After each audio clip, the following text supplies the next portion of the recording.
किसी का रूप, पहनावा या सुंदरता अस्थायी होता है, लेकिन एक इंसान को इतिहास उनके काम, उनकी मेहनत से जानता है। और आज हम आपको एक ऐसे व्यक्ति के बारे में बताएंगे जिसके रूप और कद का बहुत मजाक उड़ाया गया, लेकिन उन्होंने अपने काम से पूरी दुनिया को झुका दिया। जी हाँ, हम बात कर रहे हैं देश के पूर्व प्रधानमंत्री लाल बहादुर शास्त्री जी की।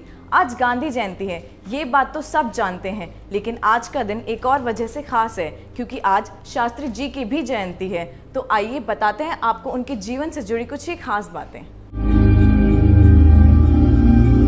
सादगी भरा जीवन जीने वाले शास्त्री जी एक कुशल नेतृत्व वाले गांधीवादी नेता थे। लाल बहादुर शास्त्री का जन्म 2 अक्टूबर 1904 को उत्तर प्रदेश के वाराणसी से 7 मील दूर एक छोटे से रेलवे टाउन मुगल सराय में हुआ था। उनके पिता एक स्कूल शिक्षक थे। जब लाल बहादुर शास्त्री केवल 1.5 वर्ष के थे, तभी उनके पिता का देहांत हो गया था। उनका बचपन काफी कष्टदायक था। वह नदी तैर कर रोज स्कूल जाया करते थे। प्राथमिक शिक्षा के बाद उनकी शिक्षा हरीश चंद्र हाई स्कूल और काशी विद्यापीठ में हुई। इस दौरान उन्होंने अपने उपनाम में लगा श्रीवास्तव शब्द हमेशा के लिए हटा दिया, क्योंकि वह जातिवाद के सख्त खिलाफ थे। काशी विद्यापीठ से संस्कृत की पढ़ाई करके निकले तो उन्हें शास्त्री की उपाधि दी गई। उसके बाद वह अपने नाम के आगे शास्त्री लगाने लगे। लाल बहादुर शास्त्री जी का विवाह 1928 में ललिता शास्त्री के साथ हुआ, जिनसे उनके 2 बेटियां और 4 बेटे हुए। उन्होंने 1921 में गांधी असहयोग आंदोलन से लेकर 1942 तक अंग्रेजों भारत छोड़ो आंदोलन तक बढ़ चढ़कर हिस्सा लिया। इस दौरान कई बार उन्हें गिरफ्तार भी किया गया। आजादी के बाद वे 1951 में नई दिल्ली आ गए एवं केंद्रीय मंत्रिमंडल के कई विभागों का प्रसार संभाला। वह रेल मंत्री, परिवहन एवं संचार मंत्री, उद्योग मंत्री, गृह मंत्री रहे। आपको ये जानकर ताज्जुब होगा कि शास्त्री जी ने अपनी मां तक को नहीं बताया कि वह रेल मंत्री हैं, बल्कि सिर्फ ये बताया कि वह रेलवे में नौकरी करते हैं। शास्त्री जी एक बार किसी कार्यक्रम में आए थे। जब उनकी मां पूछते पूछते वहां पहुंची कि मेरा बेटा भी वहां आया है, वह रेलवे में नौकरी करता है, तो लोगों ने पूछा क्या नाम है आपके बेटे का।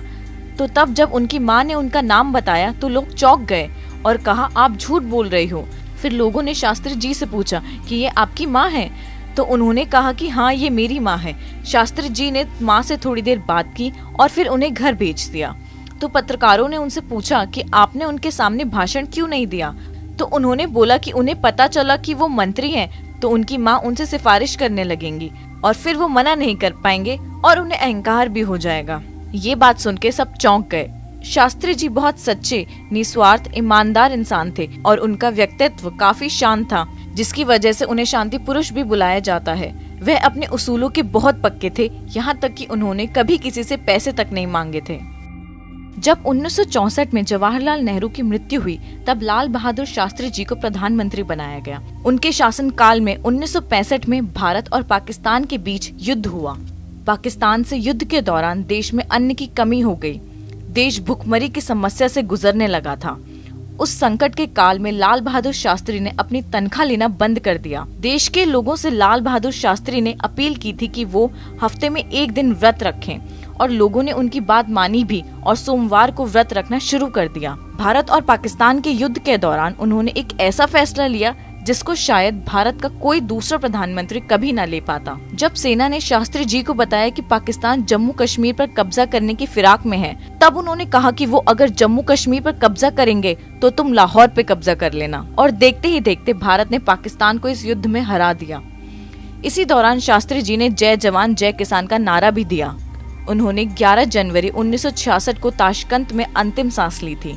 10 जनवरी 1966 को ताशकंद में पाकिस्तान के साथ शांति समझौता के महज 12 घंटे बाद लाल बहादुर शास्त्री की अचानक मृत्यु हो गई। कुछ लोग तो उनकी मृत्यु को आज भी एक रहस्य के रूप में देखते हैं। राजनीतिक शुचिता और ईमानदारी क्या होती है, इसे शास्त्री जी ने अपने कर्मों से दुनिया के सामने साबित किया। शायद आने वाली पीढ़ी इस बात पर यकीन भी ना करे कि इस देश के एक प्रधानमंत्री ने कार खरीदी तो उन्हें इसके लिए बैंक से लोन लेना पड़ा था। ऐसे शास्त्री जी को हम सब की तरफ से नमन।